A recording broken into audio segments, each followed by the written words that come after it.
We've worked our whole lives, saved and invested just to achieve financial freedom, and been led to believe that instead of painting the perfect financial picture, everyone's plan is the same. But the truth is, no one is like you, and you deserve a financial strategy just as unique as you are. How do you navigate the complexities and volatility of a financial environment that just never sits still? And how do you find the guidance you need? Who do you trust with the wisdom to paint your financial masterpiece? You've arrived. This is the Wealth Council.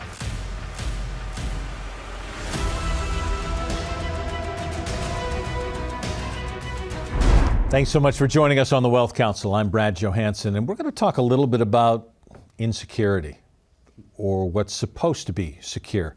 Social Security, at least by the numbers, is supposed to be insolvent by 2033. How do you feel secure about that? What are we supposed to do about it less than 10 years away? Joining us to talk about that, independent advisors from around the country. Jay Hagy out of Tennessee, Paul Roberts along the Gulf Coast, out of Biloxi, Mississippi, and out of Connecticut, Ben Fuchs. Gentlemen, thanks for joining us. I don't feel secure about Social Security. And if we're going to be insolvent in less than 10 years, Jay, what am I supposed to do about it? Well, you better have a plan.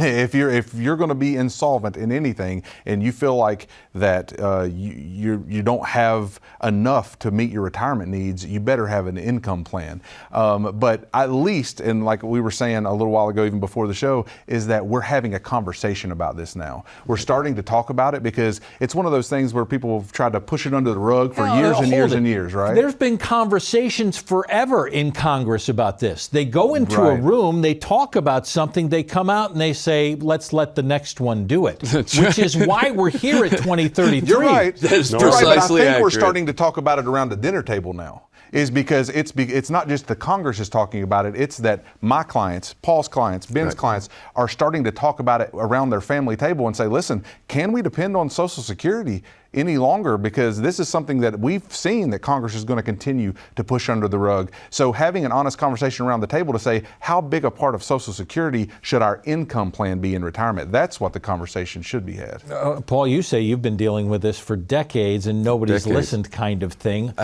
This is something we've been screaming from the rooftops, Brad, for 2 decades now. You know, it was over a decade ago when Social Security at their website told us that they would be insolvent by 2033. You know, this is not new news, but to Jay's point, it is great that we're at least having the conversation today. And it is creating, like you said, Brad, a lot of insecurity for people. But the question is, you know, and going back to what Jay said, it's proper planning, right? Do we know whether Social Security will stay solvent or will become insolvent? No. Congress doesn't know. How are we supposed to know? How are we supposed to know the future? What we do and what we talk to clients about and we preach is building a plan that can weather the storm, whatever that storm is and whatever arrives in the future. Don't be dependent. Don't put yourself in a place where you're fully dependent on Social Security. Ben, people are in a storm right now. When we talk about Social Security, 1 out of every 4 households depending on Social Security for 90% of their income. More Americans are depending on it as half of their income. If this goes away, how does putting a plan together solve my problem? For a lot of people, it doesn't. For the people that are already taking it, that are relying on this, where it might drop by 23, 24, 25%, depending on what numbers they come up with, they're still going to have a problem. There isn't a fix that we can just create, but for the people that have the opportunity, we need to create a plan ahead of time to make sure that they do not have that insecurity. There is a problem. Again, there is a contractual obligation. You've been paying into Social Security your entire life. You deserve a specific paycheck because that was what they promised. To have them cut it, not fair, but we can't control that. What we can control is the plan that we create to make sure that you do have confidence going into retirement. Paul, you were ready to jump. Yeah, well, it's right to Ben's point. You know, the insolvency, is it coming? We don't know. What will the future hold? We don't know. Can you plan? Yes. Now, I very, very much in line with your thought there. What do the people who are out there fully dependent on Social Security do? Are we going to have major demographic problems and population problems in this country going forward? I would say yes, right? You know, they say history repeats itself. And you remember after the Great Depression, we had bread lines, right? So how many years will it be before we have bread lines back in the U.S., right? It is a scary thought going forward.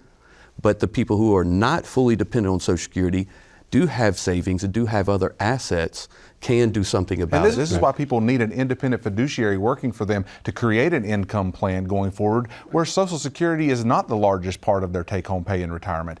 Because they can, if you're listening and you're 50 to 60 years old and you're still working, there's still plenty of time that we can create a plan to say, Social Security was never meant to be the main dependent income And in yet your people are household. using it as Yet such. it is. It is right now. So that's why we encourage folks, call in, meet with us, because we want to put a plan together to how can we maximize your retirement funds so that you have an income plan that actually works, maybe absent of Social Security, but if not, at least a minimization of what Social Security is so that we don't have to rely on it so Okay, much. buzzword, maximization. Here we go. And a lot of people go, you know what? I'm going to wait. I'm going to be good. I'm going to maximize my Social Security. I'm going to wait till not even full retirement age. Sure. I'm going to max it out at 70. I'm going to wait that long. Well, here the problem is you got to live to that long. So does math actually work into this, Paul, when we're yeah. talking about whether I go at 62, whether I go at full retirement age, whether I go at 70? In making this decision with our clients, one of the biggest factors is always what we call break-even analysis, right? Where's that break-even point? If I waited to take my benefit, how long do I have to live before it becomes a benefit to me? And it's generally somewhere around age 81 to 82. So when we make these Social Security decisions, it's not all simply math. It's looking at your genetics. You know, what is your life expectancy? Do people in your family live late into the 90s? Maybe it's in your best interest to hold off on that benefit and have greater income later. A lot of our clients today are in disagreement with the holding off because of, first of all, the insecurity around Social Security, number one, right? And then the second thing is they say, okay, well, if the break-even point is after 81 or 82, at that point, my money's going to the doctor and Walgreens. Right. Do I want more income later in life when I can't utilize it, right? We call it the go-go stage, the slow-go stage, and the no-go stage of retirement. Most people today are saying, you know what, I want my money now while I'm in the go-go stage so I can go and enjoy life and utilize that. But I think there's a counterpoint there, right? I think so many times, and I see this all across, there are ads, how do you get the most money from Social Security? And I think that's always the wrong approach. It's not about the most money from Social Security. It's what do I actually take home? And so maybe I do delay a little bit longer because I'm going to be taxed differently on that money when I actually get it. If I take it and I'm still working and I'm 67, okay, I'm not penalized, great. But how much am I actually taking home? How much is that helping me?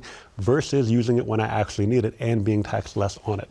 There's not a one-size-fits-all approach here. That's what you're saying, everybody has an individual plan and everybody should be optimizing their Social Security for their family and their family's needs. Are you one of those Americans that has not put together a written plan? Have you worked in your Social Security optimization rather than just waiting for maximization? You got to be alive to get your money. I know it sounds cliche. It's true. Time is running out. Call the number on your screen. Let us help put Social Security into a holistic plan that takes you into retirement and through retirement as long as you live. Call the number now, click the QR code, and the Wealth Council returns after this. For your free Social Security maximization guide from the Wealth Council, call 844-463-3466. Taking part in getting the most from your Social Security with this guide costs you nothing. Not taking part can cost you and your spouse a lot. Discover strategies that fit your unique situation and help you make the most of every dollar. Call for your free Social Security maximization guide from the Wealth Council, 844-463-3466, or scan the QR code below from your smartphone camera. Welcome back to the Wealth Council. I'm Brad Johansson. Let's talk junk drawer, shall we? It's a term that we use quite a bit. Let's also talk plan, because we're going to lead you to a plan, but sometimes you go, what the heck does that mean? I got a couple of advisors who might be able to explain it. Ryan Willis out of Texas. Stuart Willis out of everywhere, Colorado, Nevada, Oregon, Arizona. He's quite famous. He is quite famous. Just ask him. I'll tell you real fast. Guys, I want to talk about the junk drawer factor, and I want to talk about the plan because we say you need a plan. I want to talk about what's in the plan, but let's start with the junk drawer if we can, because there's a term that everybody has one in their house. What's the junk drawer in investments, Ryan? The junk drawer is when the statement comes in the mail. You don't open it, you don't look at it, you just put it in the junk drawer. And it stays there. And it ages like fine wine. and you're basically throwing money at the problem and hoping something good happens. But you're saying there's something within that thing that you don't open that you throw in the junk drawer that is a junk drawer itself? Well, what I'm saying is there can be, for sure. It's important to know what you have. And I think when folks take the junk drawer approach, they either have approach avoidance to investing or they don't understand what they have. And there's just so many cosms to that, because if you look at money managers, for instance, Stuart and I evaluate money managers every single year. We were required to. And I've had conversations with money managers and say, hey, listen, you guys were rated the top money manager last year. I want you to manage money for my clients. And I get on the phone with the money manager and they say, well, what do you guys want? Well, here's what I want. I want the least amount of risk, the most amount of return while paying the least amount of fees. And they go, okay, tell me more. It's all right, well, we want low drawdown, low risk. And the reality is they come back and say, that's not what we do. We are required to use the stocks in our benchmark to generate our returns. And we have to be invested 100% of the time. And so what happens if the market falls down 27% and the manager only goes down 24%, the people that use them are happy because they beat the market, their benchmark, by 3%. But the client lost 24% of their money. So if you don't know what you don't have, or don't know what you have, and you don't understand how it's managed, you're setting yourself up for a situation to where your plan, you're just taking an approach where it's not likely going to work out. Okay, it leads to a plan. What's in a plan? I come to you, Stuart, and I say, I want a plan. We're going to tell people. Wealth Council put together a plan for you. What's a plan consist of in retirement?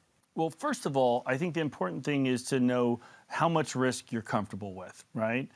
The plan is all about establishing the fact that you have a risk tolerance level that matches what your investment risk actually is. And I think that's number one. Tolerance versus capacity. Absolutely. Okay. And most people have no clue. They'll say they're conservative.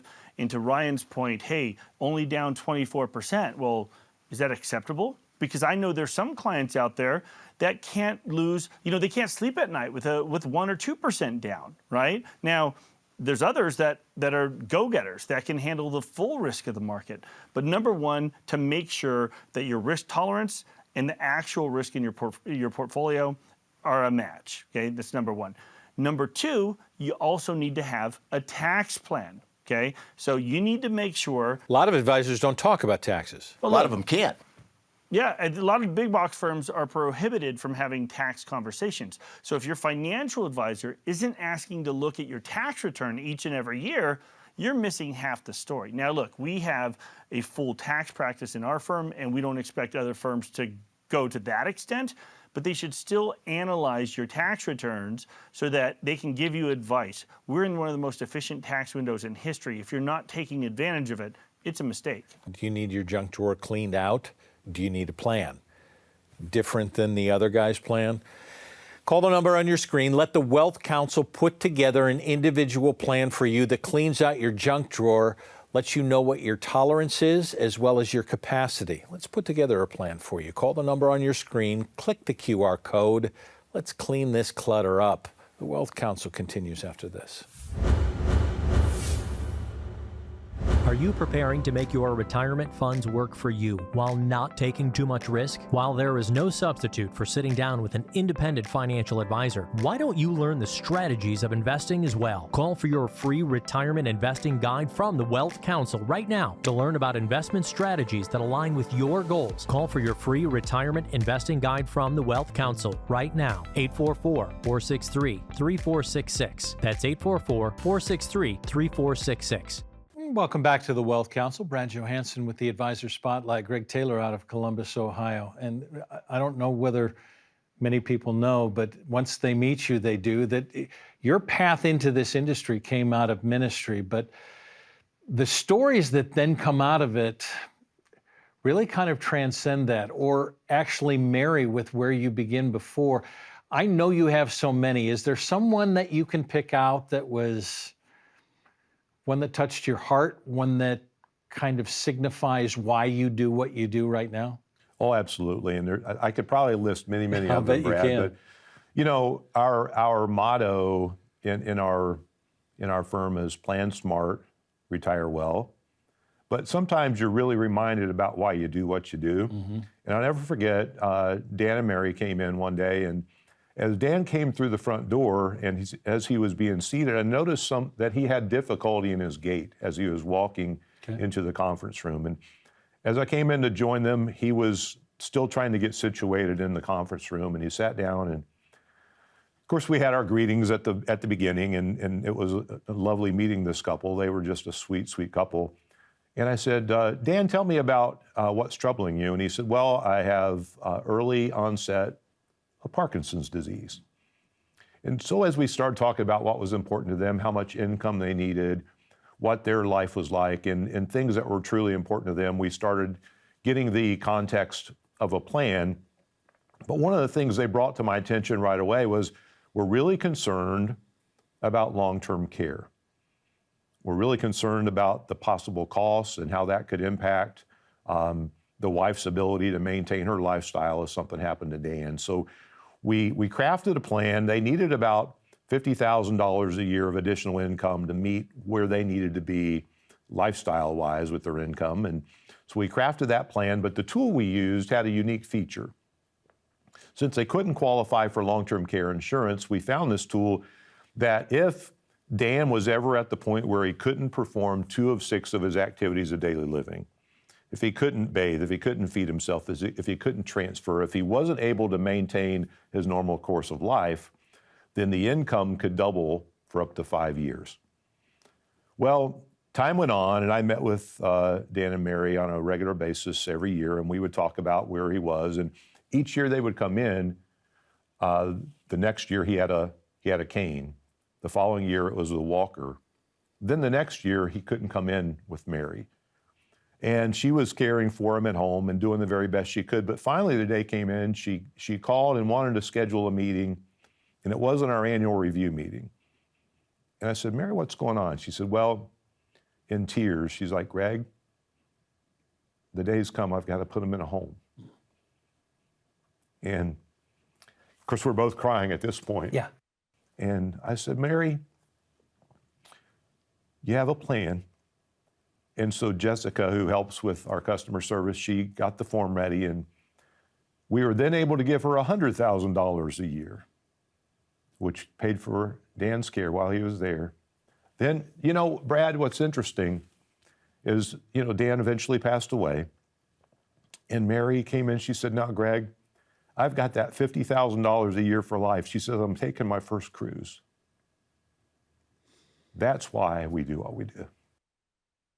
And there's story after story. It's life-changing, because we talk about this all the time, about the relationship. Who can I trust with not only my finances, but what's going forward? This is the place that you find that, with people who have the heart to make your retirement worthwhile. Thanks for the story. Thanks for doing what you do. Appreciate you. Appreciate you being with us. Wealth Counsel continues after this.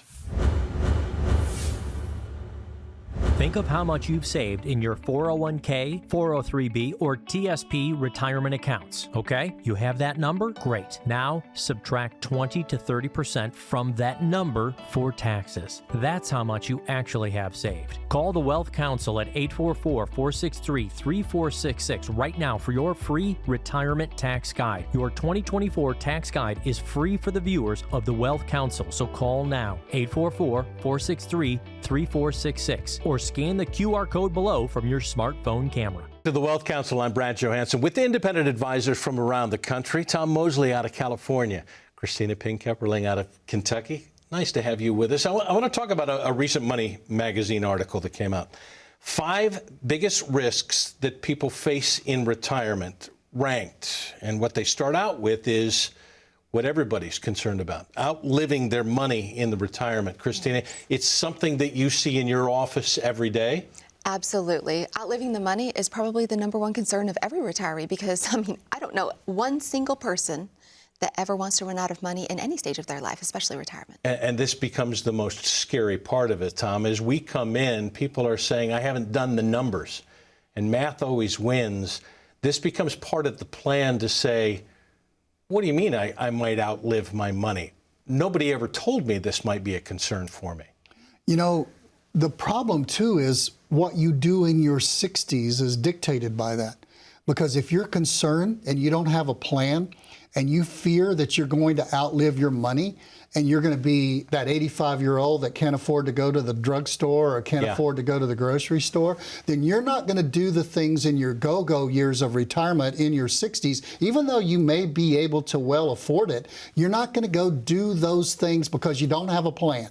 You don't have a plan that's going to secure your 80s, so therefore you have an insecure 60-year period in your life where you're not going to do the things that you're going to go and have fun and enjoy. All right, number 2 on the list was higher than expected medical costs, because we're seeing that constantly. People can't even afford to try and get well at this point. Yes, that is so scary. And you know, medical has changed over the years to where I think it just increases our longevity, which is the risk overall. No question. And especially with ladies, you know, we're going to live longer than ever.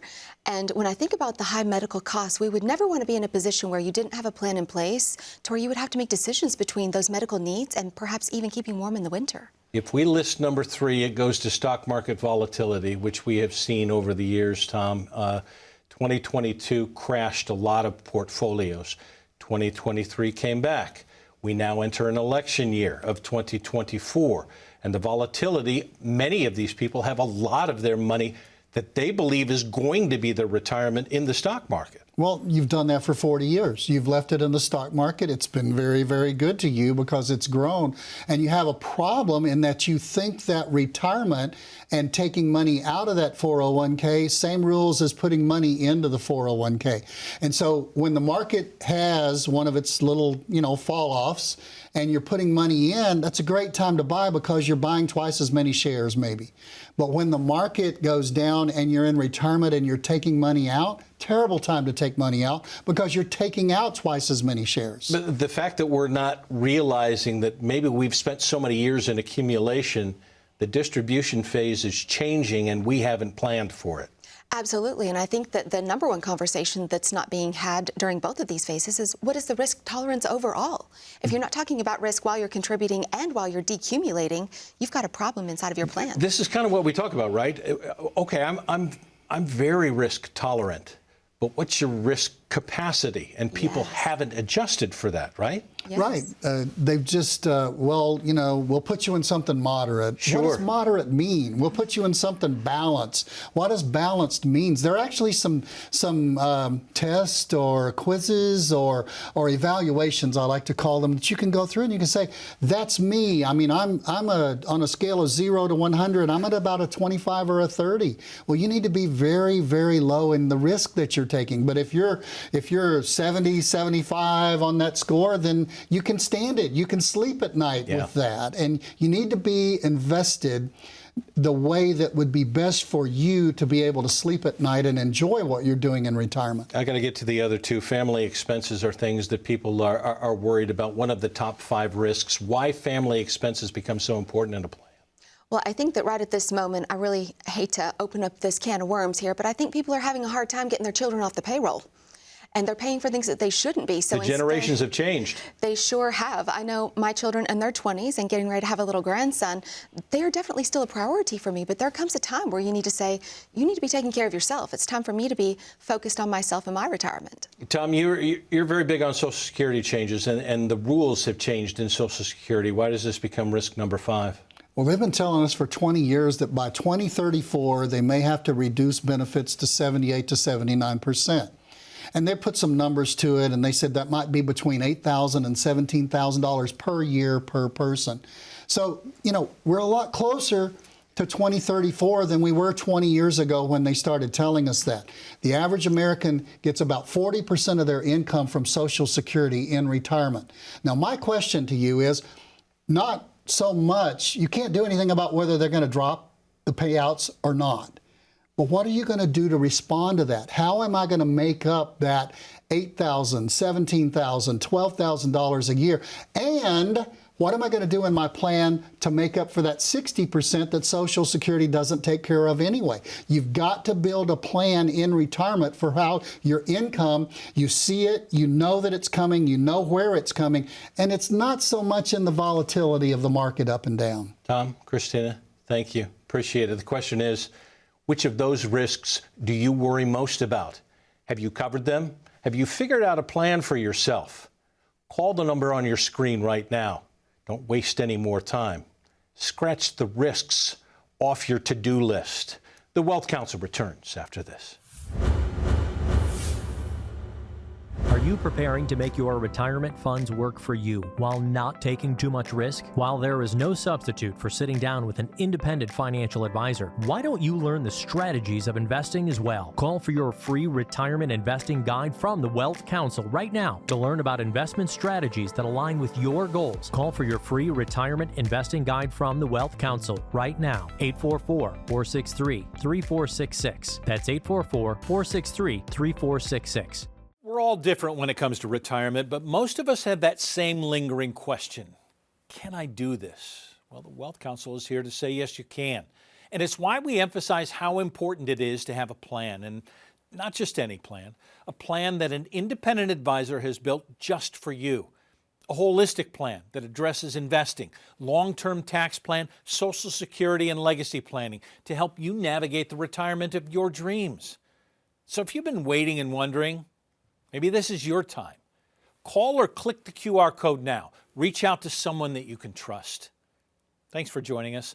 I'm Brad Johansson, and until next time, it's the Council's wisdom, it's your wealth.